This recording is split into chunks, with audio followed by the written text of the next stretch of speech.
మన ఇండియన్స్ డబ్బులు సంపాదిస్తున్నాము, బట్ ఎక్కడో ఆ మనీని మేనేజ్ చేయడంలో ఫెయిల్ అయిపోతున్నాము అనిపిస్తుంది. దేని వల్ల అంటారు? డబ్బు అనేది ఒక ఇన్స్ట్రుమెంట్ మాత్రమే, it's just a tool. But నిజంగా మన నెంబర్ పెరగాలి అని అంటే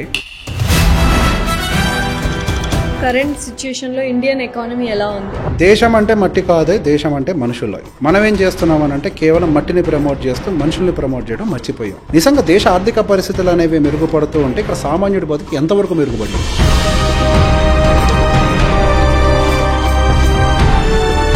దానికి గల కారణం ఏంటి? ఎందుకు రావట్లేదు? మన దగ్గర డిగ్రీలు ఉన్నాయి కానీ ఆ డిగ్రీలో ఉండాల్సినటువంటి నాలెడ్జ్ మనుషుల్లో లేదు. ప్రభుత్వాలు కూడా ఫ్రీబీస్ ఇస్తున్నాయి కదా, అందుకనే సోమరిపోతులు అవుతున్నారు అనుకుంటా. పని చేసుకొని చేయాల్సిన వాళ్ళకి ఇది ఇవ్వాల్సిన అవసరం ఉందా? నిజంగా మీరు అభివృద్ధి చెయ్యాలి అని ఉంటే, మీకు నిజంగా ప్రజల మీద ప్రేమ ఉంటే మీరు చేయాల్సిన పని ఏంటి? సో ఎన్ని ఎకనామికల్ ప్రాబ్లమ్స్ మధ్యలో ఇండియా, సో ఏ సిస్టమ్ని చేంజ్ చేసుకుంటే బెటర్? పొలిటికల్ సిస్టమా, ఎడ్యుకేషన్ సిస్టమా, ఫినాన్షియల్ సిస్టమా?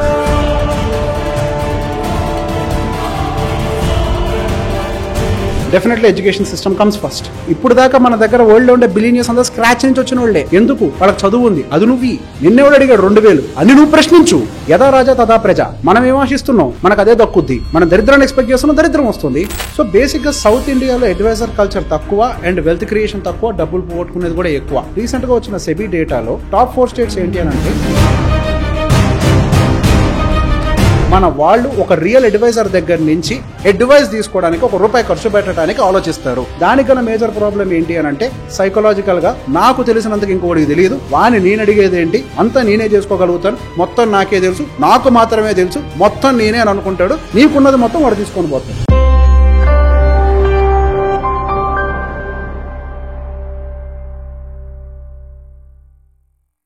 హలో ఎవ్రీవన్, ఇవాళ ఒక స్పెషల్ గెస్ట్ ఉన్నారు. So very important guest. ఎందుకంటే ఇప్పుడున్న యంగర్ జనరేషన్ మనీ సేవ్ చేయడం ఎలాగా, మనీ ఇన్వెస్ట్ చేయడం ఎలాగా, మనీని మనం ఎంతవరకు ఖర్చు పెట్టుకోవచ్చు, మనీని ఎంత జాగ్రత్తగా మనం రెస్పెక్ట్ చేసి దాచుకోవాలన్న విషయాలు చాలా క్లియర్గా ఎక్స్ప్లెయిన్ చేస్తారు. He is none other than financial advisor and wealth manager Revanth garu. Hi Revanth garu. Hello అండి, ఎలా ఉన్నారు? Thank you. సో మన ఇండియన్స్ డబ్బులు సంపాదిస్తున్నాము, బట్ ఎక్కడో ఆ మనీని మేనేజ్ చేయడంలో ఫెయిల్ అయిపోతున్నాము అనిపిస్తుంది. దేని వల్ల అంటారు? సో అందరూ అనుకుంటాము ఇన్వెస్ట్మెంట్ అని అంటే డబ్బులు తీసుకెళ్లి స్టాక్ మార్కెట్లోనో రియల్ ఎస్టేట్లోనో పెట్టేస్తాయి, పెరుగుతూ ఉంటాయి. యాక్చువల్గా మనకి వెల్త్ క్రియేషన్ జరగాలి అని అంటే డబ్బుల్ని పెట్టడం కాదు. డబ్బు అనేది ఒక ఇన్స్ట్రుమెంట్ మాత్రమే, it's just a tool. But నిజంగా మన నెంబర్ పెరగాలి అని అంటే it's more of psychological.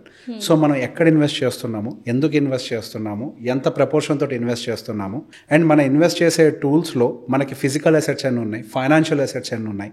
And దాంతోపాటుగా రెగ్యులర్ కండిషన్స్లో మనం చూస్తే ఎప్పుడైనా ఒక ఫైనాన్షియల్ హిట్ జరిగింది అని అంటే అది ఎమర్జెన్సీ వల్ల జరుగుతుంది. సో ఆ ఎమర్జెన్సీని మనం అటెండ్ చేయడం కోసం అని చెప్పి మన దగ్గర రిక్వైర్డ్ ఫండ్స్ ఎంతవరకు పక్కకు పెట్టుకుంటున్నాము.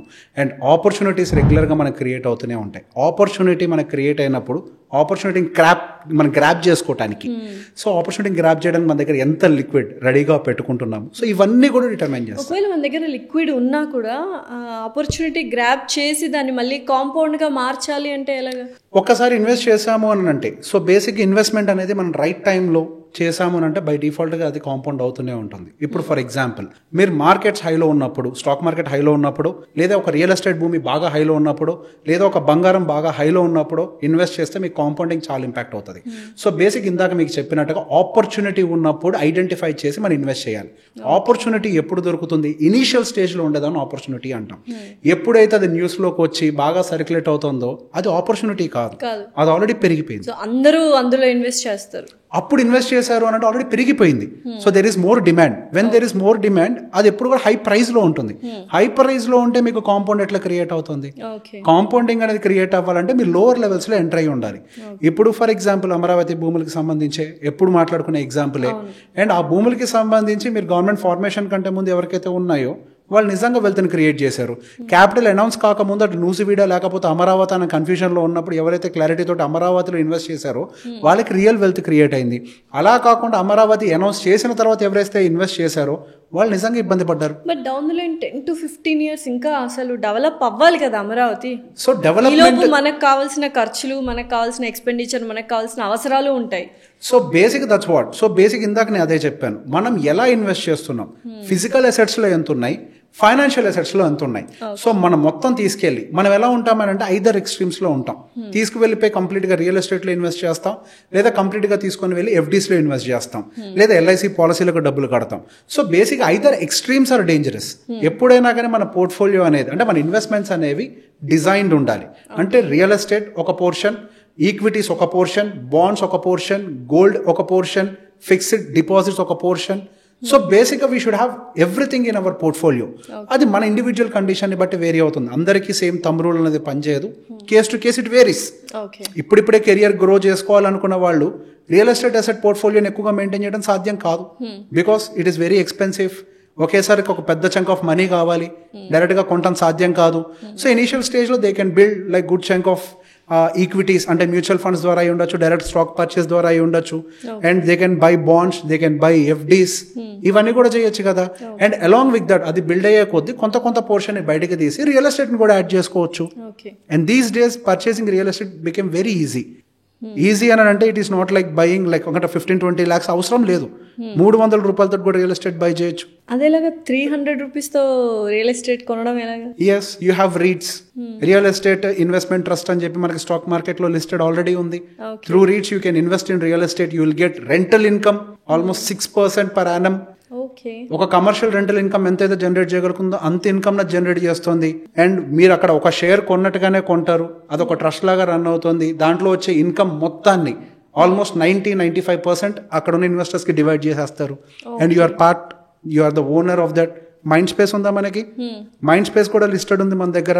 మైండ్ స్పేస్ అంటే నాట్ జస్ట్ ద హైటెక్ సిటీ మైండ్ స్పేస్, ఎక్కడెక్కడ వాళ్ళ మైండ్ స్పేస్ ప్రాపర్టీస్ ఉన్నాయో ఆల్ టుగెదర్ లిస్ట్ అయ్యి ఉంది. You can invest there.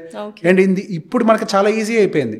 And you have fractional investment అంటే just take you an example. ఇప్పుడు ఒక హాలిడే హోమ్ గోవాలో ఉంది, నేను దాని మీద ఎక్స్పెరిమెంట్ చేశాను. I have that. ఎస్, నేను దాని మీద ఎక్స్పెరిమెంట్ ఆల్రెడీ చేశాను. గోవాలో ఒక ప్రాపర్టీ ఉంటుంది, ఒక 1 BHK ప్రాపర్టీని తీసుకుంటారు, దాన్ని ఈక్వల్గా 11 parts కింద 12 parts కింద డివైడ్ చేస్తారు. They will sell that one part to one owner. So basic ఒక ప్రాపర్టీ కొనాలంటే it will cost somewhere around 60 to 70 lakhs. So I can get 1 part at 6 lakhs. అక్కడ వాళ్ళు దాన్ని రెంట్ అవుట్ చేస్తారు, దాని నుంచి నాకు రెంటల్ ఇన్కమ్ వస్తూ ఉంటుంది. And even I can use it when ever I want.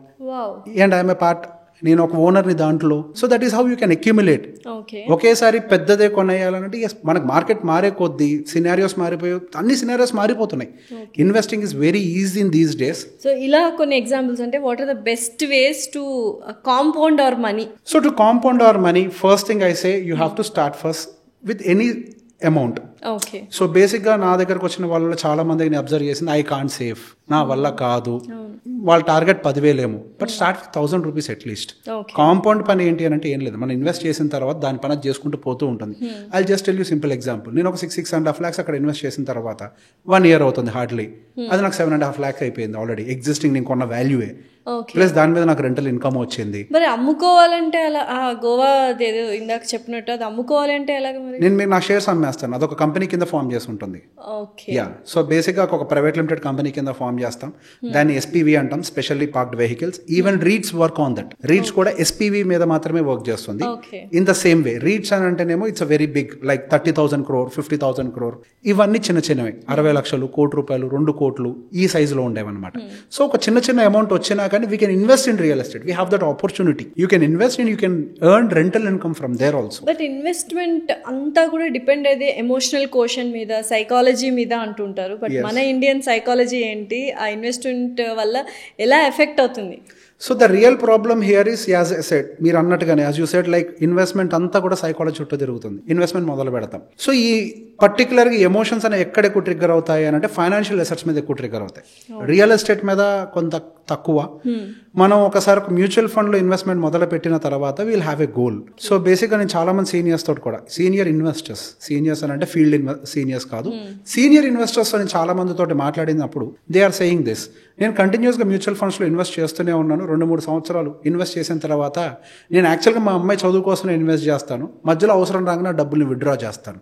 There is no discipline. So బేసిక్గా మీకు ఏదో అవసరం ట్రిగ్గర్ అవుతుంది, ఏదో కారు కొనాలి, మా ఇంటి ఎదురుగా వాడికి ఏదో కారు కొన్నాడు, వాడు నా కారు కంటే వాడి కారు పెద్దగా ఉంది, వాడు కారు కొన్న తర్వాత వాడికి ఏదో బల్లు పెరిగింది అని ఫీలింగ్ మనకు వస్తుంది. దాంతో ఇమీడియట్గా ఏం చేస్తాం, నాకేం తక్కువ, నాకు మ్యూచువల్ ఫండ్స్లో 10 లక్షలు 15 లక్షలు డబ్బులు ఉన్నాయి, విత్డ్రా చేయి, కొని పడే. ఇది ఎమోషన్. ఎందుకు ఎమోషన్ ట్రిగ్గర్ అయింది? ఓకే. కంపారిజన్ వల్ల ఒకటి, this one kind, and there is an another kind also. మీకు ఏదో ఒక ఎమర్జెన్సీ వచ్చింది, దట్ ఎమర్జెన్సీ అంటే హెల్త్ రిలేటెడ్ కాదు, మేబీ సమ్ అదర్ థింగ్ వచ్చినప్పుడు you will have an solution. అది కానీ డైరెక్ట్గా విత్డ్రా చేయాల్సిన అవసరమే లేదు. దాన్ని మీరు కొలెటరల్ పెట్టుకుని లోన్ తీసుకోవచ్చు, లేదా ఆ ప్రాబ్లమ్కి కొంత టైం ఇస్తే దానికి అంత సాల్వ్ అవ్వచ్చు. You have many other ways. కానీ ఇక్కడ ఏం చేస్తాం, డబ్బులు రెడీగా ఉన్నాయి కదా, విత్డ్రా కొట్టంగానే 2 daysలో అకౌంట్లో పడతాయి కదా అని చెప్పి విత్డ్రా కొట్టేస్తాం, ఆ డబ్బుల్ని వాడేస్తాం. కానీ యాక్చువల్గా మనం ఇన్వెస్ట్ చేసిన పర్పస్ ఏంటి? అమ్మాయి చదువు కోసం, అమ్మాయి పెళ్లి కోసం, కరెక్ట్, రిటైర్మెంట్ కోసం. కానీ ఇక్కడ మీ డిసిప్లిన్ అంతా బట్ ఏమైపోయింది? మీరు అన్నట్టు ఓకే, ఆ కార్ కాకుండా ఇంకేదైనా ఎమర్జెన్సీ వచ్చింది, హెల్త్ పరంగా ఏమైనా ఎమర్జెన్సీ వచ్చింది, ఆ టైంలో అన్న విత్డ్రా చేయాలి కదా. సో ఎమర్జెన్సీ వచ్చే ముందు మీరు ప్లాన్ చేసుకొని ఉండాలి కదా. అసలు మీరు దాని జోలికి ఎందుకు వెళ్తున్నారు? అంటే మీరు ఎమర్జెన్సీ వచ్చినప్పుడు దాని జోలికి వెళ్ళారు అంటే మీరు ప్లాన్ చేసుకోలేదనే కదా. మీరు అసలు వాటన్నిటికంటే ముందు చేయాల్సిందేంటి? ఈ రోజు రాత్రి నేను నిద్రపోతే పొద్దున నిద్ర లెగుస్తానో లేదో గ్యారంటీ లేదు, గడప దాటి బయటికి వెళ్తే తిరిగి వస్తానో లేదో గ్యారంటీ లేదు. ఈ గ్యారంటీ లేదు అన్నదాన్ని ఏమంటాం? ఎమర్జెన్సీ అని అంటాం. నిజంగా హెల్త్ ఎమర్జెన్సీకి మన దగ్గర ఏముండాలి? Health insurance. మన లైఫ్ ఏం జరిగితే ఏముండాలి? Term insurance.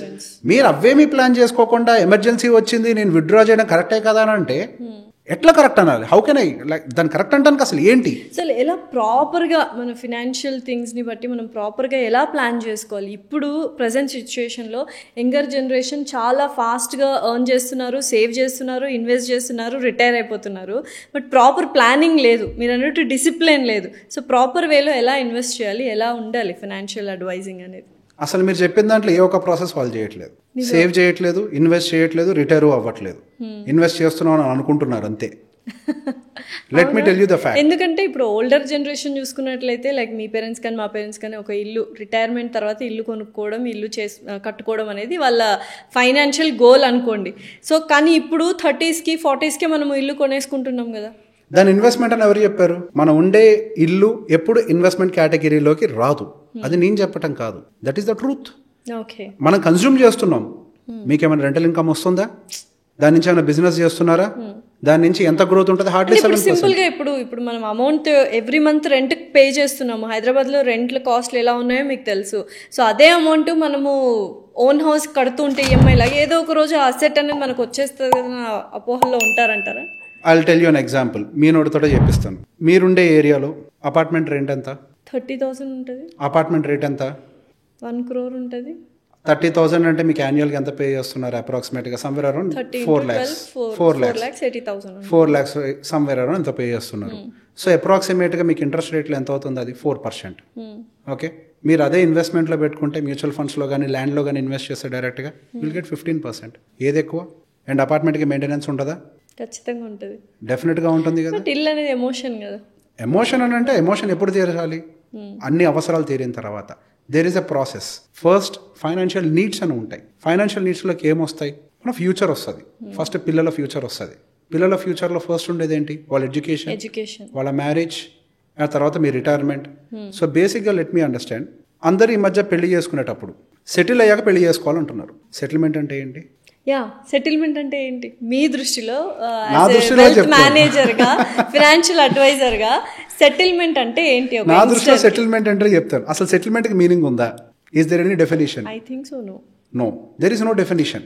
బేసిక్గా అంటే హ్యూమన్ సైకాలజీ, ఇండియన్ సైకాలజీ ప్రకారం సెటిల్మెంట్ అంటే ఒక ఉద్యోగం ఉండాలి, ఓకే, ఒక ఇల్లు కొనుక్కోవడానికి తగ్గ డౌన్ పేమెంట్ ఉండాలి, అప్పుడు పెళ్లి చేసుకోవచ్చు. ఓకే, అంతేనండి, అంతే. అది మీకు. ఇప్పుడు అక్కడ కూర్చున్న కెమెరామెన్కి ఇంకొకటి ఉంటుంది. నాకు సొంత ఇల్లు ఉండాలి, 3 పూట్ల తినడానికి మంచి ఫుడ్ ఉండాలి, మా పిల్లల్ని బయటకు తీసుకెళ్ళడానికి చదివించడానికి సరిపడా కార్పస్ ఉండాలి. అది వాళ్ళకి డెఫినేషన్. ఒక్కొక్కరికి ఒక డెఫినేషన్ ఉంటుంది. అందరికి సేమ్ అని ఎట్లా చెప్తారు? సో సెటిల్మెంట్ అనేది లేదంటారు. So there is no definition అంటాను నేను. Let me tell you actual settlement ఎలా ఉంటుందో చెప్తాను. యాక్చువల్ సెటిల్మెంట్ మనం ఇంతకు ముందు ఫాలో అయ్యాం. ఎలా? ఫస్ట్ మ్యారేజ్ అయిన తర్వాత, పిల్లలు వచ్చిన తర్వాత వాళ్ళకి సంబంధించి వాళ్ళ ఫ్యూచర్ కోసం డబ్బుల్ని సేవ్ చేసేవాళ్ళు. వచ్చిన ప్రతి రూపాయిని అటు రియల్ ఎస్టేట్లోనో, అటు గోల్డ్లోనో, లేదా వడ్డీలకు ఇచ్చో ఏదో ఒక రూపంలో వాళ్ళు డబ్బుల్ని మల్టిప్లై చేయడానికి ట్రై చేసేవాళ్ళు. ఎప్పుడైతే వాళ్ళ పిల్లల చదువులు ఆల్మోస్ట్ హైయర్ ఎడ్యుకేషన్కి వచ్చిందనో, లేదా హైయర్ ఎడ్యుకేషన్ అయిపోయే టైంకో అప్పుడు ఒక ఇల్లు కట్టేవాళ్ళు. ఆ ఇల్లు కట్టిన తర్వాత ఆ పిల్లకి పెళ్లి చేసేవాళ్ళు. ఆ పెళ్ళి అయిన తర్వాత అప్పుడు సెటిల్మెంట్ని డిక్లేర్ చేసేవాళ్ళు. That is actual settlement. That is what actual settlement. మీ లైఫ్లో ఏ గోల్ ఫుల్ఫిల్ అవ్వకుండా సెటిల్మెంట్ ఎట్లయిపోద్ది? అంటే ఇల్లు ఒకటి ఉంటే సెటిల్ అయిపోయినట్టేనా? ఓ మై గాడ్, అంటే ఇప్పటివరకు నేను రాంగ్ గా ఆలోచిస్తున్నా. మనం హ్యాపీగా ఇప్పుడున్న యంగర్ జనరేషన్ 30s లో 40s లో ఇల్లు కొనేస్తున్నారు, ఓల్డర్ జనరేషన్ లాగా కాదు అనుకుంటున్నాం. Definitely not. కొనటం వల్ల సెటిల్మెంట్ వస్తుందా? That's my question. సెటిల్మెంట్ అంటే ఏంటి? మీరు ఒక్కరు ఇల్లు కొనుక్కుంటే మీరు సెటిల్ అయిపోయినట్టేనా? మీరు సెటిల్ అయిపోతే ఇంకా మీరు పిల్లలు ఎందుకు అంటున్నారు? వాళ్ళ భవిష్యత్తు ఉంది కదా. Whatever you are doing it is for their future, right? వాళ్ళ ఫ్యూచర్ అంటే ఏంటి? వాళ్ళ education. And let me tell you, ఇక్కడ ఏదైనా మాట్లాడుతూ ఉంటే నేను పిల్లలకి ఎడ్యుకేషన్ కోసం మనం సేవ్ చేయాలి, పిల్లల ఎడ్యుకేషన్ కోసం సేవ్ చేయకుండా మనం గనక ఇల్లు కొంటే వాళ్ళ ఫ్యూచర్కే ప్రాబ్లం అని చెప్పి నేను స్ట్రెస్ చేసి మాట్లాడుతున్నప్పుడు I have seen few comments, education loan తీసుకొని వాళ్ళు చదువుకుంటారు అని చెప్పి. మరి నువ్వెందుకు అంటున్నావు? వాళ్ళని ఇబ్బందుల్లో పెట్టడానికి నువ్వు అనేది, వాళ్ళకి మళ్ళీ ఇంకొక స్ట్రెస్, వాళ్ళని అప్పుల్లో నెట్టడం కోసం నువ్వు అంటున్నావా? తప్పు కదా. ఇంతకుముందు మన జనరేషన్ ఎప్పుడైనా అట్లా పనిచేసిందా? ఇంతకుముందు మన జనరేషన్ ఎలా పనిచేసేది? ఇన్ఫాక్ట్ వాళ్ళ పిల్లలు పుట్టిన తర్వాత కూడా ఈ పేరెంట్స్ సపోర్ట్ చేయగలిగేవాళ్ళు, రైట్? వాళ్ళు సెటిల్ అయ్యేంత వరకు వీళ్ళు తోడుగా ఉండేవాళ్ళు. అది కదా బాధ్యత. అంటే ఇప్పుడు ఈ లోన్స్ అన్ని వచ్చి ఇబ్బంది పెట్టేసాయంటారు. లోన్స్ వచ్చి ఇబ్బంది పెట్టలేదు, మన మైండ్లో చికాకు చేస్తున్నాయి అంతే. It is all about our thought process. ఎప్పుడో జరగాల్సిన దాన్ని చదివి కాకరకాయ కేకరకాయ అయినట్టు 45-50 సంవత్సరాల వయసులో చేయాల్సిన ముచ్చటం తీసుకొచ్చి 30 సంవత్సరాలకు చేస్తే 50 సంవత్సరాలకి ఏం చేస్తారు? And I'll explain you A cycle, ఈ ఇంటి సైకిల్ ఎలా ఉంటుంది అని చెప్పి. ఇంతకుముందు మనం ఏం చేసేవాళ్ళం? ఫస్ట్ పెళ్ళయ్యేది, పిల్లల్ని కానేవాళ్ళు, చదివించేవాళ్ళు, ఇల్లు కట్టేవాళ్ళు, పెళ్లి చేసేవాళ్ళు. పెళ్ళైన తర్వాత ఈ కొత్తగా పెళ్ళైన జంటకి ఈ ఇంటి బర్డెన్ అనేది ఉండేది కాదు. ఇన్ఫాక్ట్ రెంట్ బర్డెన్ కూడా ఉండాల్సిన అవసరం లేదు, అవసరమైతే ఇదే ఇంట్లో కూడా ఉండేవాళ్ళు. ఆ తర్వాత వాళ్ళు కూడా పిల్లల్ని కనేవాళ్ళు, చదివించేవాళ్ళు, అవసరమైతే ఇల్లు పడగొట్టి మళ్ళీ కొత్త ఇల్లు కట్టేవాళ్ళు. సో బేసిక్ ఇక్కడ ఒక సైకిల్ మీరు అబ్జర్వ్ చేస్తే సెటిల్మెంట్ టైంలో ఇంటి బర్డెన్ అనేది ఎప్పుడూ లేదు. On what you're investing is on concrete. That is the problem. మీరు కాంక్రీట్ మీద ఇన్వెస్ట్ చేస్తున్నారు, which has no appreciation. So ఇప్పుడు ఏంటంటే పెళ్లి చేసుకున్న వెంటనే ఇల్లు కట్టేసుకుంటున్నారు, ఇల్లు కొనుక్కుంటున్నారు, దాని బర్డెన్, దాని ఈఎంఐ అంతా నెత్తి మీద 20-25 years లోన్ రూపంలో ఉంటుంది. ఎగ్జాక్ట్లీ. సో బేసిక్ బర్డెన్ అంటే పెట్టుకోవడం తప్పు అని నేను అన్ను. If you can afford it అని అంటే దాని ఎగ్జాక్ట్ మీనింగ్ ఏంటి అని అంటే, నా జీతం 1,00,000 వస్తుంది, 50,000 మిగులుతుంది, నేను ఈఎంఐ కట్టగలను అనేది ఎఫర్డ్ కాదు. మీ పిల్లల కోసం కావాల్సిన సేవింగ్స్ చెయ్యంగా కూడా మీ దగ్గర మిగులుతుంది చూసారా, అప్పుడు కూడా మీరు ఎఫోర్డ్ చేయగలుగుతున్నారా? అప్పుడు కొనాలి. That is the right time. So basic in between మీకేమన్నా జరిగినా, మీ ఫ్యూచర్ ఏదైనా యాక్సిడెంట్ ఏదైనా జరిగినా కానీ మీ పిల్లల ఫ్యూచర్, మీ మిస్సెస్ అంటే మీ స్పౌస్, మీ మీద డిపెండెంట్స్, వాళ్ళకి ఏమీ జరగదు. Because you have planned everything in advance. మీ దగ్గర కావాల్సినంత క్యాష్ ఉంది ఆల్రెడీ. వాళ్ళ చదువులు మీరు ఎఫోర్డ్ చేయగలరు మీరు లేకపోయినా. I will tell you simple example. అద్భుతంగా ఇల్లు కట్టాడు ఒక వ్యక్తి, ₹1,00,000 1,50,000 పెట్టి ఇల్లు కొన్నారు, మంచి ఇల్లు కొన్నారు. ఇంటి గృహప్రవేశం కోసం బయలుదేరారు. వెళ్తూ గృహప్రవేశం కోసం సామాన్లు కొని నెక్స్ట్ డే మార్నింగ్ గృహప్రవేశం వెళ్తుండగా యాక్సిడెంట్ జరిగింది. ఆ మనిషి స్పాట్లో చనిపోయాడు. వాళ్ళ వైఫ్ వర్కింగ్ ఏం కాదు. ఆ ఇంటి మీద ఆల్రెడీ లోన్ ఉంది. అదృష్టం ఏంటంటే ఆ లోన్కి అగెనెస్ట్గా ఇన్సూరెన్స్ ఉంది కాబట్టి ఆ లోన్ క్లియర్ అయిపోయింది. సో హ్యాపీ కదా, లోన్ క్లియర్ అయింది, సొంత ఇల్లు ఉంది కదా అనిపిస్తుంది. ఇప్పుడు ఆ ఇల్లు మీకు అన్నం పెట్టుద్దా? ఆ ఇల్లు మీ పిల్లలకి చదువులు చెప్పుద్దా? ఇప్పుడు వాళ్ళు ఏం చేశారు? టర్మ్ ఇన్సూరెన్స్ ఉంది. ఎంత ఉంది అంటే ₹1,00,00,000 ఉందంట. 1,00,00,000 బ్యాంక్లో వేస్తే ఏమొస్తుంది? నెలకి 50,000 వస్తుంది. దాంతో మీరు బతకాలా? మీ పిల్లల స్కూల్ ఫీజులు కట్టాలా? వాళ్ళు ఏం చేశారు? అది పెద్ద ఇల్లు కదా, అది రెంట్కి ఇస్తే ఎక్కువ డబ్బులు వస్తాయి, మనం చిన్నింటికి షిఫ్ట్ అవుదాం, చిన్నింటికి వెళ్ళిపోయి పెద్ద స్కూల్స్ నుంచి వాళ్ళ పిల్లల్ని చిన్న స్కూల్స్కి షిఫ్ట్ చేసి వాళ్ళ లైఫ్ స్టైల్ అంతా డౌన్ గ్రేడ్ చేసుకొని ఇప్పుడు తప్పేవరది? కాంప్రమైజ్ అయిపోయింది, లైఫ్ అయిపోయింది. There is no future. So ఇప్పుడు ఈ సిచ్యువేషన్ లోనే ఇల్లు అమ్మేస్తే బెస్ట్ ఆప్షన్ అంటారా? That could be the right option because they will have some corpus, because దాని మీద కొంత బెటర్గా వస్తుంది. So that could be a better option. But అసలు ఈ సిచ్యువేషన్ ఎందుకు తెచ్చుకోవాలి? నేను అదే చెప్పేది, ఇల్లు కొన్న తర్వాత అమ్మే సిచ్యువేషన్ రాకూడదు. మళ్ళీ అమ్మే సిచ్యువేషన్ ఎప్పుడు వస్తుంది? If you don't have plan in mind in advance. మీరు అన్నిటికీ ప్లాన్ చేసుకొని ఉండాలి. ఇక్కడి నుంచి నెక్స్ట్ మా అబ్బాయి ఇంజనీరింగ్ చదువుతాడు, అందరూ ఏం చదువుతారు అని అంటే ఎంత అవుతుందండి? 15 లక్షలు అవుద్ది. చెప్పాడా మీ వాడు ఇంజనీరింగ్ చదువుతాడని? బాగా చదివి డాక్టర్ అవుతాడేమో, పైలట్ అవుతాడేమో, ఎవరికి తెలుసు? మీరు ఎఫర్ట్ చేయాలి కదా. లేదు నాన్న నా దగ్గర అంత స్తోమత లేదు, నువ్వు డాక్టర్ అవ్వగలవు కానీ నువ్వు మాత్రం మెకానికల్ ఇంజనీర్ అవ్వని చెప్తావరా? మరి ఎఫర్ట్ కాంప్రమైజ్ అయిన పిల్లలు చాలా మంది ఉన్నారండి. అట్లా కాంప్రమైజ్ అన్న వాళ్ళు. అట్లా కాంప్రమైజ్ అవ్వటానికి సిచ్యువేషన్ ఎవరు క్రియేట్ చేస్తున్నారు? మనమే చేస్తున్నాం. ముందే ప్లాన్ చేసుకొని ఉండుంటే you can effort that.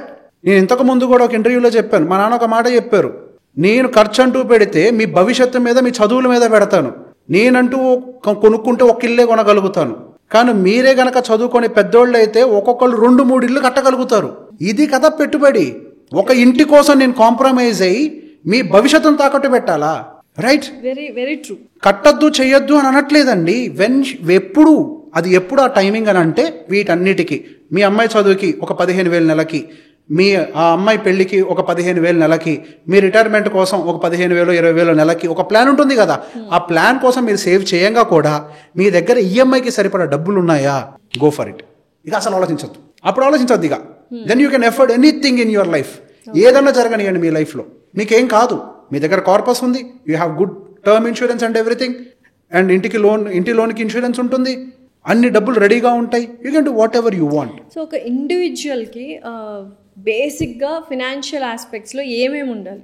First అసలు ఫైనాన్షియల్ ప్లానింగ్ స్టార్ట్ చేసుకునేటప్పుడు నీడ్ అనాలిసిస్ అనేది చూడాలండి. నీడ్ అనాలిసిస్ అంటే ఏంటి? రైట్ ఫ్రమ్ హియర్ మన ఫ్యూచర్లో ఏమేమి అవసరాలు పడతాయి, అవసరాలకి తగ్గట్టుగా ఫస్ట్ సేవింగ్స్ మొదలు పెట్టాలి. ఆ ఫస్ట్ మనకి ఇంత కార్పస్ అవసరం అనేది ఒక ఐడెంటిటీ వస్తుంది. సరే, పిల్లల ఎడ్యుకేషన్ కోసం 1 కోటి రూపాయలు, వాళ్ళ మ్యారేజ్ కోసం ఒక 2 కోట్లు, ఆ రోజున్న కాస్టింగ్ ప్రకారం ఒక 2 కోట్ల రూపాయలు, రిటైర్మెంట్ కోసం ఒక 3 కోట్లు, అటు ఇటుకు ఒక 5 కోట్ల రూపాయలు రిక్వైర్మెంట్ ఉంది. సో బేసిక్గా 5 కోట్లకి సరిపడా ఫస్ట్ మన దగ్గర టర్మ్ ఇన్సూరెన్స్ ఉంటుంది. There is a need analysis process. బండగుత్తు కింద గూగుల్ యూనివర్సిటీలో ఏదో చెప్పిందంట, మన టర్మ్ ఇన్సూరెన్స్ ఎంత అని అంటే మన యాన్యువల్ ప్యాకేజ్ ఇంటూ 25 అని చెప్తారు. Who set? మరి ఎంత ఉండాలి? Need analysis. Me salary for example 10 లక్షలు అనుకుందామండి, ఇంటూ 25 అంటే 2.5 కోట్లు. కానీ మీ నీడ్ ఏమో 5 కోట్లు కదా. Need analysis. సో ఆ నీడ్ అనాలిసిస్లోకి ఎగ్జిస్టింగ్ ఇన్వెస్ట్మెంట్స్ ఏమున్నాయో చూసి వాటిని మైనస్ చేసి, need analysis again individual person to person it varies. Spouse working, other incomes ఏమైనా ఉన్నాయా, వీటన్నిటిని చూసి then we have to decide ఎంత టర్మ్ ఇన్సూరెన్స్ ఉండాలని. ఫస్ట్ టర్మ్ ఇన్సూరెన్స్ తీసుకోవాలి, ఆ తర్వాత హెల్త్ ఇన్సూరెన్స్ మినిమం 25 లక్షలకు తీసుకోవాలి. 25 లక్షల మీద కొన్ని రైడర్స్ ఉంటాయి, ఆ రైడర్స్ కూడా ఖచ్చితంగా యాడ్ చేయాలి. ఆ రైడర్స్ ఏంటి? సో ఖచ్చితంగా మనకి ఇన్ఫ్లేషన్కి అనుకూలంగా మన హెల్త్ ఇన్సూరెన్స్ కూడా పెరిగిపోతూ ఉండాలి.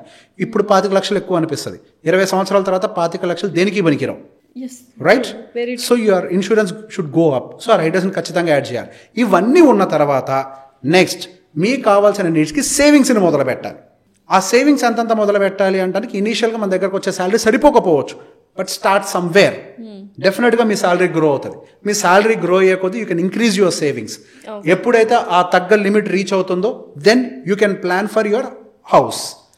ఇంకా నా దగ్గర 1 లక్ష రూపాయలు 50,000 మా కుటుంబంలో మిగులుతున్నాయి ప్రతి నెల, go for a house immediately. ఆలోచించాల్సిన అవసరమే లేదు. You can plan like this, there is no problem. And ఇంకొకటి, వైఫ్ అండ్ హస్బెండ్ ఇద్దరు వర్కింగ్ చేస్తూ ఉంటారు. సో హస్బెండ్ ఏమో ఎక్స్పెండిచర్ ఖర్చు పెడుతుంటారు, వైఫ్ది సేవ్ చేస్తుంటారు, వైస్ వర్సా. సో ఒక పార్ట్నర్ది సేవింగ్స్, ఇంకొక పార్ట్నర్ది ఎక్స్పెన్సెస్.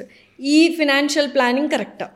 సో బేసిక్గా అక్కడ ఒకరిది ఖర్చు పెట్టడం, ఒకరిది సేవ్ చేయటం, ఎనీథింగ్ ఈజ్ ఫైన్. 2 కలిపినా కానీ అదే లెక్క వస్తుంది కదా.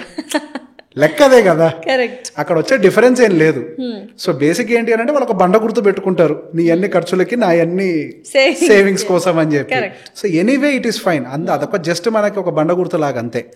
కాకపోతే ఏంటి అని అంటే ఎస్, ఇక్కడ వర్క్ చేసే కండిషన్స్ లో వాళ్ళ మధ్యలో వచ్చే డిస్ప్యూట్, నీ సేవ్ చేసా, నీ డబ్బులు కాదు నా డబ్బులు, ఇవన్నీ అగైన్ పర్సనల్ ఆస్పెక్ట్స్, అవన్నీ personal aspects. So end of the day anything is same, అక్కడ తేడా వచ్చేది ఏం లేదు, బట్ ప్లాన్ చేయాలి ముందు. సో రైట్ నౌ కరెంట్ సిచ్యుయేషన్లో ఇండియన్ ఎకానమీ ఎలా ఉంది? So Indian economy there is no doubt India will grow. ఈ మాట అనగానే మన వాళ్ళందరూ కామన్గా ఏం పట్టుకుంటారంటే ఇండియా విల్ గ్రో ఒకటి పట్టుకొని కళ్ళు మూసుకొని స్టాక్ మార్కెట్లో ఇన్వెస్ట్ చేస్తారు. పూర్తిగా చెప్పేది వినండి. సో నా క్వశ్చన్ మీరు కంప్లీట్ చేయకముందు నా క్వశ్చన్, విల్ గ్రో ఎప్పుడు గ్రో అవుతుంది? ఇంకా విల్ గ్రోనే ఉంటుందా? Yeah, India will grow, there is no doubt, and we're lucky. యాక్చువల్గా అందరూ అనుకుంటారు మనం డెవలప్డ్ ఎకానమీలో లేము అని, బట్ నేను చాలా ప్రౌడ్గా ఫీల్ అవుతా నేను డెవలపింగ్ ఎకానమీలో ఉన్నాను అని. ఎక్కడైతే డెవలపింగ్ ఎకానమీ ఉంటుందో అక్కడే మనకి ఇన్వెస్ట్మెంట్ ఆపర్చునిటీస్ దొరుకుతాయి. ఇండియా డెవలపింగ్ కాబట్టే ప్రపంచవ్యాప్తంగా అందరు ఇన్వెస్టర్స్ ఇండియా వైపుగా చూస్తున్నారు.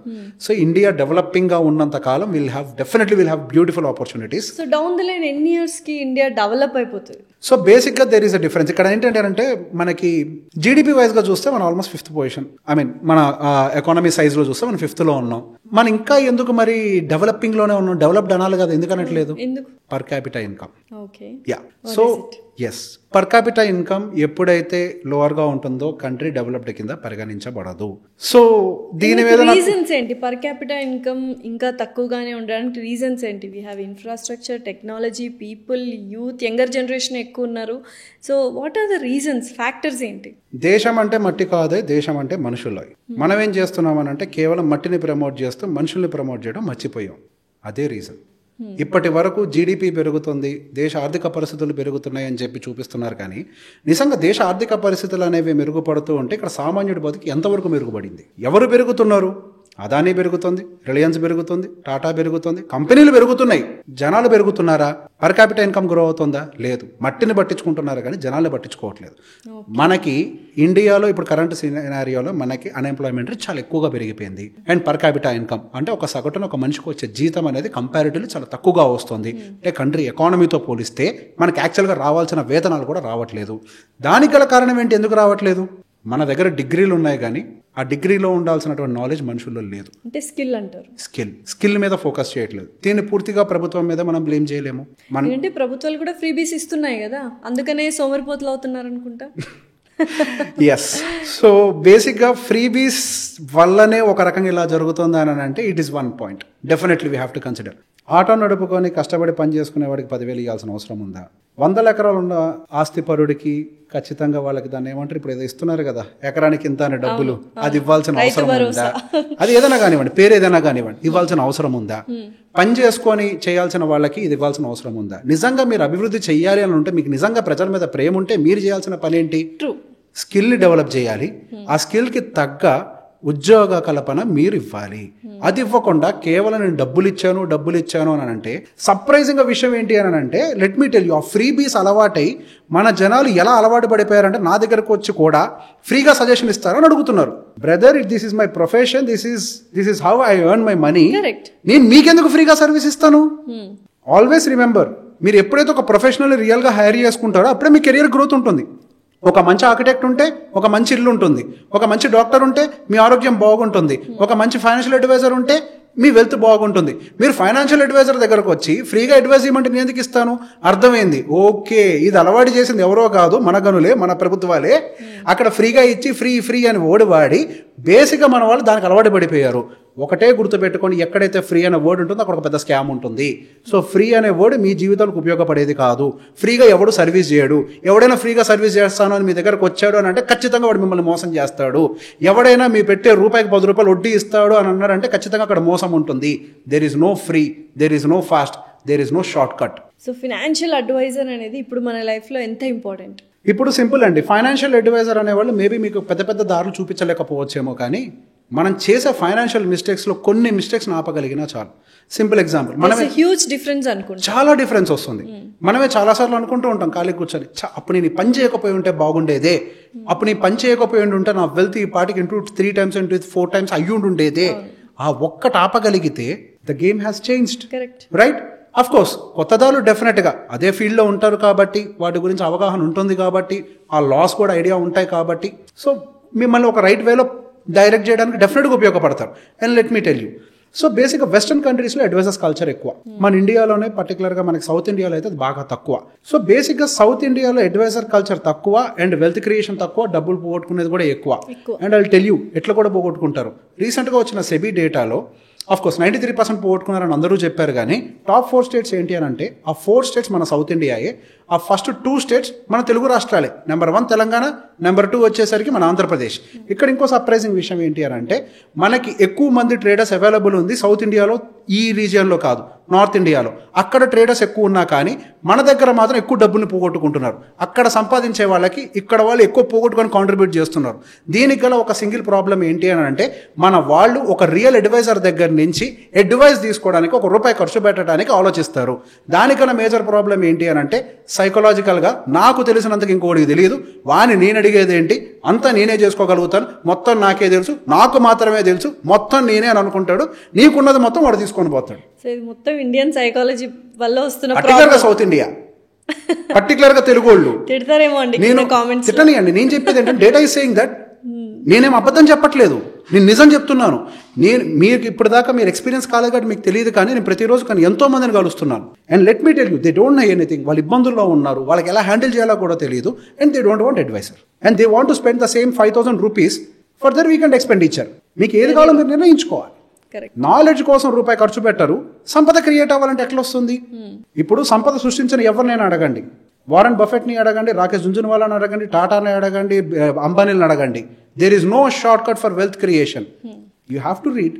చాలా డిసిప్లిన్డ్ గా ఉండాలా వెల్త్ క్రియేషన్ అంటే? మన సరదాలన్నీ ఆపేసుకొని లైక్ ఎక్స్పెండిచర్ కూడా ఆపేసుకొని చాలా డిసిప్లిన్డ్ గా ఉంటేనే వెల్త్ క్రియేట్ అవుతుందా? సో దానికి నీకు ఒక మాట చెప్తానండి. మన వాళ్ళ ఐదర్ ఎక్స్ట్రీమ్స్. అగైన్ పొలం కోసం ప్రాణం కూడా పోగొట్టుకుంటారు. నేను ఇక్కడ ఒక మాట చెప్తాను. అగైన్ ఆస్తులు మన కాపాడటం కోసం ఉన్నాయి, కానీ మనం వాటిని కాపాడటం కోసం కాదు. నేను సరదాలు తీర్చుకోవాలి, అన్నీ తీర్చుకోవాలి. మనం బతికింది ఎందుకు, మనం పుట్టింది ఎందుకు, మన పరిస్థితి, we have to enjoy everything. ఒక మనిషిగా మనం పుట్టిన తర్వాత మన లైఫ్ని సెక్యూర్ చేసుకుంటూ మన జీవితంలో ఎన్ని అనుభవించగలమో అన్నిటినీ అనుభవించాలి. కానీ ఇక్కడ మనం ఏం చేస్తాము అని అంటే ఒక ఆస్తికి ఇచ్చేటువంటి విలువ ఒక మనిషికి కూడా ఇవ్వము. సో బేసిక్ ఇక్కడ ఏం జరుగుతుంది ప్రాబ్లం అని అంటే మనకు ఆస్తులు ఉంటాయి, కానీ అవి మనకి ఉపయోగపడేలాగా ఉండవు. ఎందుకంటే ఫర్ ఎగ్జాంపుల్ మా తాత సంపాదించారు కొన్ని ఆస్తులు, అవి అలానే ఉన్నాయి. మా నాన్న అవే ఆస్తులు కాపాడుకున్నారు, అవి అలానే ఉన్నాయి. వాళ్ళు ఏం అనుభవించారంటే ఏం లేదు, nothing. They are carrying forward to the next generations. మీ తాతలు అనుభవించారు కానీ మీ నాన్న అనుభవించలేదు. తాత కూడా అనుభవించలేదు. చెప్తాను. సో బేసిక్ ఇక్కడ ఇన్వెస్ట్మెంట్ని మనం చూసే విధానంలోనూ లోపం ఉంది. ఒకప్పుడు మనం పెట్టుబడులన్నీ కూడా వ్యవసాయ భూముల మీద పెట్టేవాళ్ళం. అవును. ఒకప్పుడు మనకి వ్యవసాయ భూములు అన్నం పెట్టేవి. సో బేసిక్గా ఏవైతే రిటర్న్స్ని క్రియేట్ చేస్తాయో వాటి మీద మాత్రమే మనం ఇన్వెస్ట్మెంట్స్ పెట్టాం. అప్పట్లో ఉండే జనరేషన్ తీసుకొని వచ్చి జూబ్లీ హిల్స్, బంజారా హిల్స్, మాదాపూర్లో ఇన్వెస్ట్మెంట్ పెట్టమంటే ఏమున్నాయి అక్కడ రాళ్ళు రప్పలని చెప్పి వాళ్ళు పెట్టలేదు. ఎందుకు? అక్కడ ఏమీ రాదు. అదే వ్యవసాయ భూమి అయితే మనకు అన్నం పెడుతుంది, మనకి ఆకలిని తీరుస్తుంది అని చెప్పి పెట్టారు. సో మనం ఏం చేసాము, వాళ్ళు వ్యవసాయ భూముల మీద పెట్టుబడి పెట్టారు కదా అని చెప్పి అదే ప్రాసెస్ని కంటిన్యూ చేసాం. మనం యాక్చువల్గా తీసుకోవాల్సింది ఏంటి, వ్యవసాయ భూమి అనే కాన్సెప్ట్ని కాదు, ఆదాయం ఏది ఇస్తుందో దాని మీద పెట్టుబడి పెట్టాలి అనే ఒక కాన్సెప్ట్ని. ఆ రోజు వాళ్ళు వ్యవసాయ భూముల మీద పెట్టింది ఎందుకు అని అంటే ఆదాయం ఉంటుంది అని. ఈ రోజు మనకు వ్యవసాయ భూములతో మనకు ఆదాయం సంపాదించగలుగుతామా? మీరు రైతా? లేదు. మీ పిల్లలు రైతులు అవుతారా? లేదు. సో ఇప్పుడు మనకేది అవసరం ఉంటుంది, మనకి రియల్గా అవసరం ఉండేది ఏంటి, అర్బన్ ఏరియాలో ఉన్నటువంటి ఒక కమర్షియల్ ప్రాపర్టీ, ఒక కమర్షియల్ ల్యాండ్, చిన్నదో పెద్దదో డజంట్ మ్యాటర్. ఒక 100 గజాల భూమి మనకి హైదరాబాద్లో ఎక్కడున్నా దాంట్లో ఒక షటర్ వేసి రెంట్కి ఇచ్చినా ఎంత వద్దన్న అందులో ఒక 2-3 షటర్లు పడతాయి, ఎంత వద్దన్నా దాని నుంచి 30,000 రెంట్ వస్తుంది. మీకు ఊర్లో ఎకరం ఉన్నా కానీ ఏంటి ఉపయోగం? దేనికి రెడీ అవుతామని అంటే ఆ ఎకరం ముందు మనం చాపేసుకుని అడుక్కోవడానికి కూడా రెడీగా ఉంటాం, కానీ దాన్ని నమ్మి 100 గజాలు గణాలంటే మాత్రం అది ఎకరం ఇది 100 అని కంపారిజన్లో పెడతాం. ఇక్కడ మీకు 100 ఉంటే మీరు లగ్జరీగా ఉండగలుగుతారు, అక్కడ ఎకరం ఉన్నా మీరు రోడ్డు మీద ఉంటారు. సో బేసిక్గా మనం దేన్ని ఎటు పెడుతున్నాం అనుభవించాలి. నేను ప్రాపర్టీని పాడు చేయమనట్లేదు, దాన్ని రైట్ వేలోకి కన్వర్ట్ చేయాలంటున్నాను. రియల్ ఎస్టేట్లోనే ఉంచండి, కానీ వ్యవసాయ భూమి మీకు అవసరం లేదు, రైతుకు అమ్ముకోండి, అతనికి అన్నం పెట్టుద్ది, మీకైతే ఉపయోగపడదు. అక్కడి నుంచి అమ్ముకొని మీరు బయటికి రండి, బయటకు వచ్చి అర్బనైజ్డ్ ఏరియాలో రెంటల్ ఇన్కమ్ ఎక్కడ వస్తుందో చూసుకోండి. అక్కడ కన్స్ట్రక్షన్ చేయటమో లేకపోతే ఎవరో ఒకరు డెవలప్మెంట్కి ఇవ్వటమో దాని నుంచి వచ్చే రెంట్లతో మీరు తినటమో. ప్రాపర్టీకి ప్రాపర్టీ ఉంటుంది, ఇన్కమ్కి ఇన్కము ఉంటుంది. ఒకటే మాట ఇంతకుముందు నాకు చెప్పాను లేదు నాకు తెలియదు, ధనవంతుడు అని అంటే 100 ఎకరాల ఆస్తులు ఉన్నాడు కాదు. 100 ఎకరాల ఆస్తులు ఉన్నవాడిని ఏమంటాం? ఆస్తిపరుడు అంటాం. ధనవంతుడు అంటే ఎవరు? డబ్బున్నవాడు. డబ్బు ఎవరి దగ్గర ఉంటుంది? రెవెన్యూ క్రియేట్ చేయగలిగిన వాడు. రెవెన్యూ ఎక్కడి నుంచి క్రియేట్ చేస్తుంది? మీ దగ్గర ఉన్న ప్రాపర్టీ దాని పని చేయడం మొదలు పెట్టినప్పుడు. So there is a concept, money should make money, you should not work for money, money should work for money. అది ఎప్పుడు ఇంప్లిమెంట్ అవుతుంది? మీ ప్రాపర్టీ దాని రూపాన్ని మార్చినప్పుడు. అది మార్చకుండా ఉంటే కష్టం. Sir, being a financial advisor, so మన శాలరీ ఎంత ఉంటే మనం ఎంత ఖర్చు పెట్టాలి, ఎంత సేవింగ్స్ చేయాలి, ఎంత ఇన్వెస్ట్ చేయాలి, సేట్ ఇన్ పర్సెంటేజ్ వైజ్ చెప్తే బాగుంటుంది. సో దానికి డీటెయిల్గా ఒక సింగిల్ కేసు లాగా మనం 50-30-20 అనే ఒక రూల్ని మనం స్టాండర్డైజ్గా తీసుకోవాలి. ఆ రూల్ చెప్తారని నేను వెయిట్ చేస్తూ ఉన్నా. That is not possible for every one. ఇప్పుడు ఒక 30,000 జీతం వచ్చే వాళ్ళకి 50%లో ఖర్చు పెట్టాలంటే అది సాధ్యం అవుతుందా? అది డెఫినెట్గా సాధ్యం కాదు. సో బేసిక్ అది పర్సన్ టు పర్సన్ అనేది వేరీ అవుతుంది. సో ఇండివిజువల్ కేసెస్లో ఒక మనిషికి సెకండ్ ఇన్కమ్ కూడా ఉండొచ్చు, అంటే రెంటల్ ఇన్కమ్ వస్తూ ఉండొచ్చు.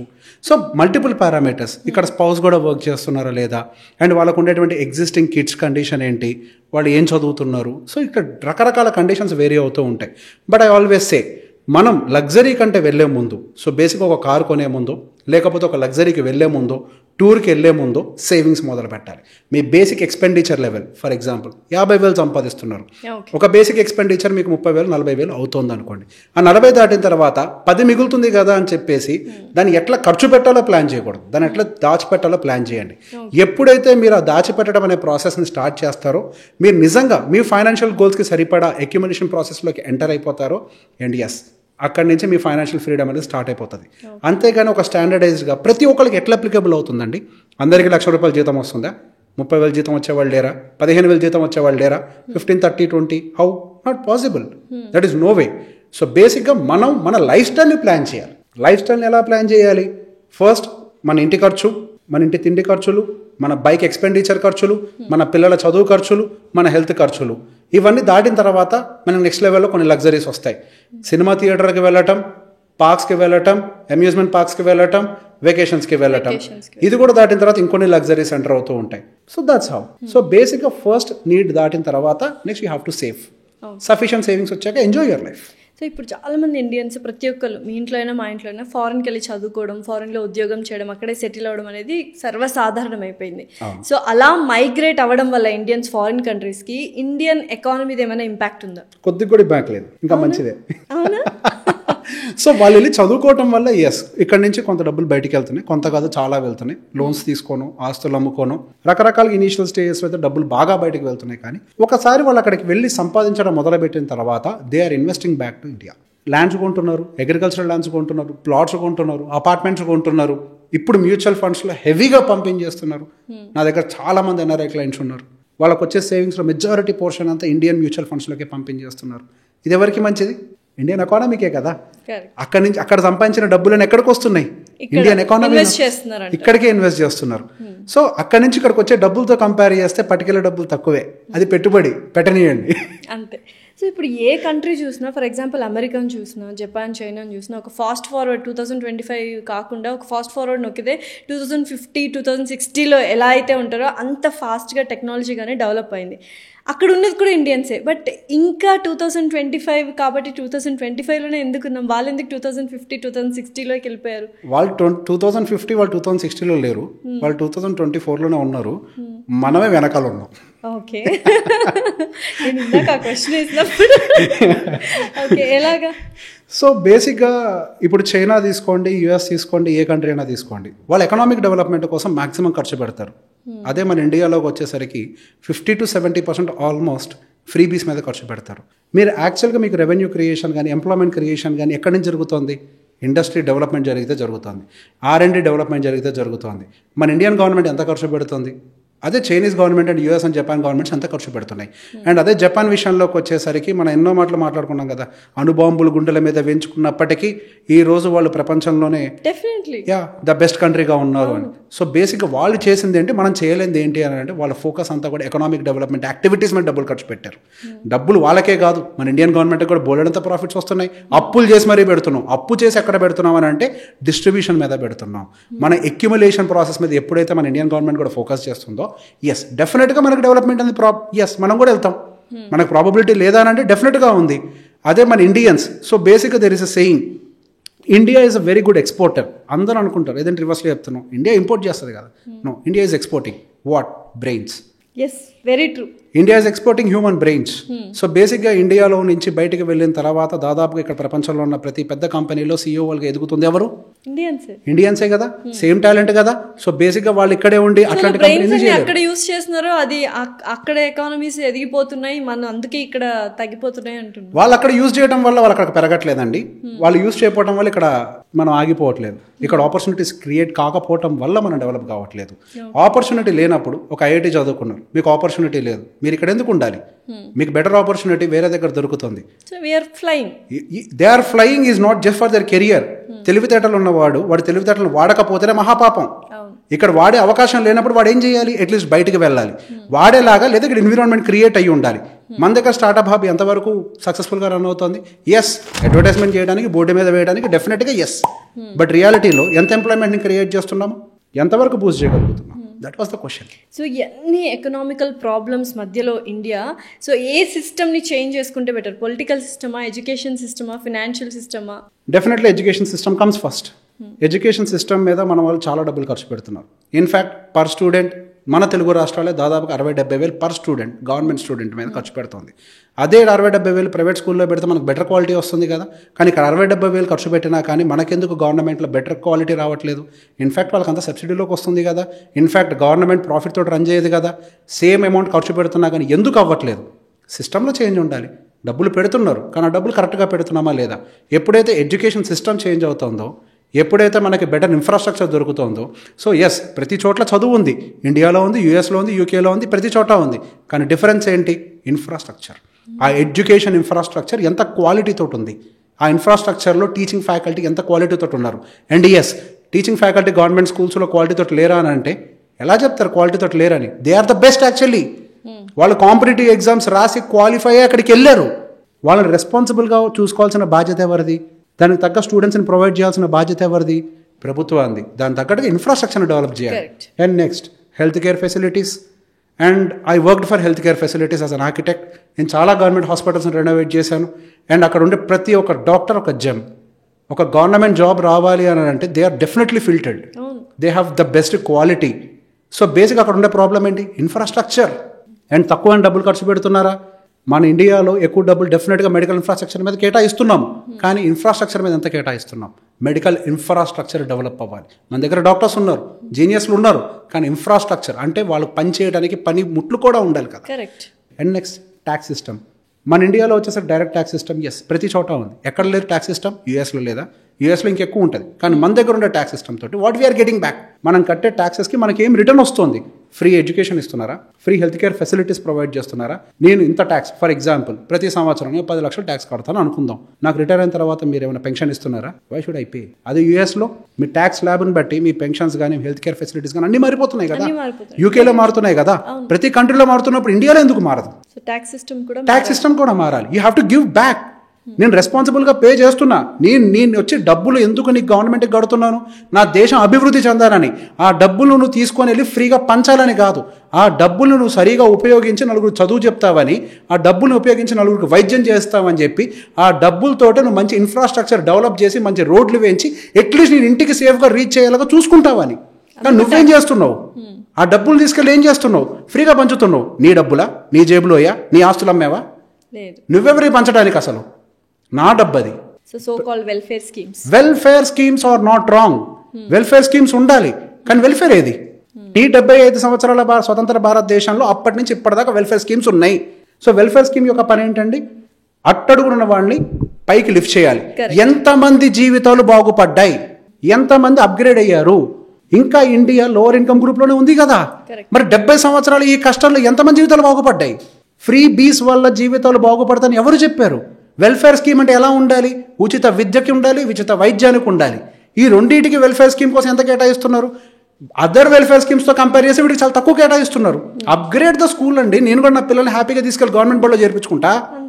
నేను ఎందుకు బయట ఫీజులు కట్టాలి? నేను ట్యాక్సులు కడుతున్నాను కదా. మంచి స్కూల్ ఇవ్వండి నాకు. సో ఫైనల్లీ పొలిటికల్ సిస్టమ్ కూడా చేంజ్ అవ్వాలి. డెఫినెట్గా ద వే నో మనం మారాలి. యథా రాజా తదా ప్రజ. మనం ఏం ఆశిస్తున్నాం? మనకు అదే దక్కుద్ది. మనం దరిద్రాన్ని ఎక్స్పెక్ట్ చేస్తున్నాం, దరిద్రం వస్తుంది. Expect the better, you will get the better. అవుట్రేట్గా చెప్పండి. నువ్వు ఇచ్చే ఫ్రీబీ నాకెందుకు? నువ్వు ఇస్తే 1000 ఇస్తావు. అదే మా పిల్లని చదివిస్తే వాడు ఉద్యోగం తెచ్చుకుంటాడు, ఒక కంపెనీయే పెడతాడు. ఎవరికి తెలుసు? ఇప్పుడు దాకా మన దగ్గర వరల్డ్లో ఉండే బిలియనియర్స్ అందరూ స్క్రాచ్ నుంచి వచ్చిన వాళ్ళే, అట్టడుగు నుంచి వచ్చిన వాళ్ళే. ఎందుకు? వాళ్ళకి చదువు ఉంది. అది నువ్వు నిన్నెవడు అడిగాడు 2000 అని నువ్వు ప్రశ్నించు. అది నువ్వు అడగనంత వరకు వాళ్ళు ఏం చేస్తారు? నువ్వు అడిగేది కదా వాళ్ళు ఇచ్చేది. వాళ్ళదేం తప్పలేదు. వాళ్ళ అమాయకులు అనుకోవాలి. వాళ్ళ అమాయకులే. ప్రజలే దొంగలు. మాటమేం లేదు. ప్రజలే దొంగలు. నాకు డబ్బులు కావాలని అడిగావు. నువ్వు అడిగావు కాబట్టే ఇస్తున్నారు. అంతే. So finally being a financial advisor, wealth manager, the best financial advice ఏంటి ఇప్పుడున్న యంగర్ జనరేషన్కి? There is no shortcut. ఎక్కడైతే మీకు ఎక్కువ ఆఫర్ చేస్తున్నారో, ఎక్కువ రిటర్న్స్ ఇస్తామని, బెటర్ బిజినెస్ ఆపర్చునిటీ అనో, సో కాల్డ్ రకరకాల అవుట్రేట్గా పేరు చెప్తా, క్యూనట్ అని చెప్పి చాలామంది మోసపోయారు. ఏదో బిజినెస్ ఆపర్చునిటీ అని చెప్పి డబ్బులు లక్షల్లో పెట్టి మోసపోయారు. ఎవరో ట్రేడింగ్ చేస్తారని చెప్పి లక్షల్లో డబ్బులు ఇచ్చి రోడ్ల మీద ఇప్పుడు వాళ్ళ కోసం వెతుక్కుంటూ తిరుగుతున్నారు. వర్క్ ఫ్రమ్ హోమ్ ఒక ల్యాప్టాప్ ఇస్తాము 40,000 to 50,000 per month అని చెప్తున్నారు. స్కామ్స్. ఎస్. సో బేసిక్గా there is no shortcut అండి. ఒక మనిషి కష్టపడితేనే ఆ మనిషికి ఫస్ట్ ఆదాయం అనేది క్రియేట్ అవుతుంది. ఆ మనిషి ఆదాయం వెల్త్గా క్రియేట్ అవ్వాలని దానికి ఖచ్చితంగా టైం ఇవ్వాలి. మీకు షార్ట్ పీరియడ్లో ఇంత రిటర్న్స్ ఇస్తాం, షార్ట్ పీరియడ్లోనే మీరు కోటీశ్వరులు అవుతారు అని ఎవరైనా చెప్పారు అని అంటే అది పచ్చి అబద్ధం. దాన్ని ఎట్టి పరిస్థితుల్లో నమ్మొద్దు, గుర్తుంచుకోండి అది. సో మనకి సంపద ప్రాపర్గా అంటే మనం సంపాదించాలని అంటే there is no shortcut. మనం నాలెడ్జ్ని పెంచుకోవాలి, చదవాల్సిందే, నాలెడ్జ్ని అప్గ్రేడ్ చేసుకోవాల్సిందే, సంపాదన పెంచుకోవాల్సిందే. ఆ సంపాదించిన దాన్ని కరెక్ట్ వేలో ఇన్వెస్ట్ చేయాలి. ఆ ఇన్వెస్ట్ చేసిన దానికి invest plus time is equal to wealth. అంతే. మనకి వెల్త్ అనేది నిజంగా క్రియేట్ అవ్వాలి అని అంటే మీరు దానికి టైం ఇవ్వాలి. ఎంత టైం ఇస్తామో అంత వెల్త్ క్రియేట్ అవుతుంది. మనకి వారెన్ బఫెట్ గారికి రియల్ వెల్త్ క్రియేట్ అవ్వడానికి 65 ఏట వచ్చిందని చెప్పి అందరూ చెప్తున్నారు. మరి అందులోంచి ఏం నేర్చుకున్నారు? ఆయన ఎప్పటి నుంచి ఇన్వెస్ట్ చేస్తున్నారు? ఆయన 19-20 ఏట నుంచి ఇన్వెస్ట్ చేస్తుంటే మేబీ ఇంకా ఎర్లియర్ నుంచి ఇన్వెస్ట్ చేస్తూ ఉంటే 65th ఇయర్కి రియల్ వెల్త్ క్రియేట్ అయింది. టైం. నాకు ఓవర్ నైట్ అవ్వాలి అని మీకు ఆశ ఉందా? కన్ఫర్మ్ చేసుకొని మిమ్మల్ని ఒకటి మోసం చేస్తాడు. ఎక్కడైతే మోసపోవడానికి జనాలు రెడీగా ఉంటారు అంటే అత్యాశతో ఉంటారు. మోసపోవడానికి అంటే సిమ్టమ్ ఏం లేదు, అత్యాశే సిమ్టమ్ దానికి. అంతే, గ్రీడీ. ఆ సిమ్టమ్ ఎక్కడ ఉంటుందో అక్కడికి మోసగాడు వస్తాడు, వేరేస్తాడు, గుంజేస్తాడు, అయిపోయింది. మీరు వెళ్ళి ఏ కోర్టుకి వెళ్ళి ఏ పోలీస్ స్టేషన్కి వెళ్ళి లాబోదిబోన్న డబ్బులు పోయినాయి అని అన్నా ఏం జరగదు. ఎవడు దొరకడు. వాడు దొరికిన రూపాయి తిరిగి ఇయ్యడు. వాడు అంత కష్టపడి మోసం చేసింది మీకు ఇయటానికే. ఆ డబ్బులు ఎప్పుడో షిఫ్ట్ అయిపోయి ఉంటాయి. నా దగ్గర ఏం లేదు, నన్ను జైల్లో పెట్టుకుని అంటాడు. మీకైతే తిరిగి ఏం రాదు. కష్టపడండి, పెట్టుబడి పెట్టుకోండి, దానికి టైం ఇవ్వండి, ఖచ్చితంగా వెల్త్ గ్రో అవుతుంది. మీకు తెలియకపోతే ఖచ్చితంగా అడ్వైస్ తీసుకోండి. అడ్వైస్ ఎవరి దగ్గర అంటే ఇంటి ఎదురుగుండే బాబాయ్ దగ్గర, ఇంటి పక్కన ఉండే పిన్ని దగ్గర కాదు. వాళ్ళు ఫైనాన్షియల్ మేనేజర్స్. ప్రాపర్గా తీసుకోండి. తీసుకోకుండా మాత్రం చేయకండి. తెలియకుండా ఒక తప్పు చేసి డబ్బులు కొట్టుకోవడం కంటే ఒక రూపాయి కట్టి ఒక కరెక్ట్ అడ్వైస్ తీసుకొని ఇన్వెస్ట్ చేస్తే బెటర్గా మీ వెల్త్ గ్రో అవుతుంది. So for better of life. Yes. Thank you so much, Revant garu. Thanks a lot.